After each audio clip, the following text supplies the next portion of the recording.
स्वदेशी ये हमारा जीवन मंत्र बनना चाहिए दोस्तों।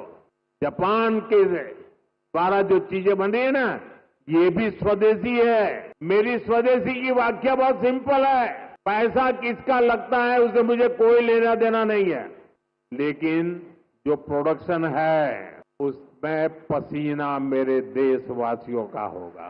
पैसा किसी का, पसीना हमारा। जो प्रोडक्शन होगा उसमें महक मेरी देश की मिट्टी की होगी, मेरी भारत मां की होगी। 2047 विकसित भारत बना के रहेंगे। दुनिया की भलाई में भारत का योगदान बढ़ाते रहेंगे। स्वदेशी ये हमारा जीवन मंत्र बनना चाहिए दोस्तों। गर्व से स्वदेशी की तरफ चल पड़ो। और यहां जापान के द्वारा जो चीजें बन रही है ना, ये भी स्वदेशी है। मेरी स्वदेशी की व्याख्या बहुत सिंपल है। पैसा किसका लगता है उससे मुझे कोई लेना देना नहीं है। वो डॉलर है, पाउंड है, वो करेंसी काली है, गोरी है, मुझे कोई लेना देना नहीं है। लेकिन जो प्रोडक्शन है उसमें पसीना मेरे देशवासियों का होगा।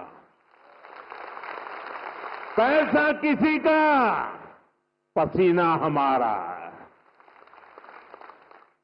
जो प्रोडक्शन होगा उसमें महक मेरी देश की मिट्टी की होगी, मेरी भारत मां की होगी। इस भाव के साथ आप मेरे साथ चलिए दोस्तों। 2047 में हम ऐसा हिंदुस्तान बनाएंगे, आपकी आने वाली अनेक पीढ़ियां आपके इस त्याग का गर्व करेगी, आपके इस योगदान का गर्व करेगी। आपकी भावी पीढ़ी के उज्जवल भविष्य के लिए, आत्मनिर्भर भारत के इस मंत्र के लिए, स्वदेशी के मार्ग के लिए मैं आज मेरे देशवासियों को निमंत्रण दे रहा हूं। मैं आपको निमंत्रण दे रहा हूं। आइए हम सब चल पड़े। 2047 विकसित भारत बना के रहेंगे।